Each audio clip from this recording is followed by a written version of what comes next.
Hope you guys are doing well. Welcome back. So in this video, I'm going to show you that how you can use your movie account. So let's start. So first of all, what we have to do, simply as you can see this in the home section, you will get the feed like this. You have to scroll down and you will be able to see all the related posts to your account.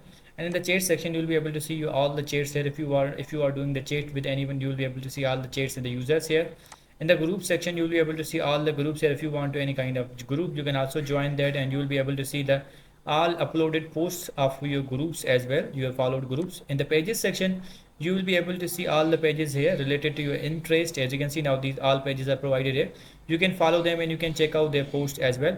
In the event section, you will be able to see all the events which are coming or which will be happening. So as you can see, all the events are provided here. And in the search section, you will be able to see search any kind of thing. If you want to search anything, you can also do that. In the notification center, as you can see, you will be able to see all the notification here. If you want to check out your notifications, you can also do that. And here you will be able to see your all settings like your profile setting, cloud setting, feedback, and logout, and the dark theme as well.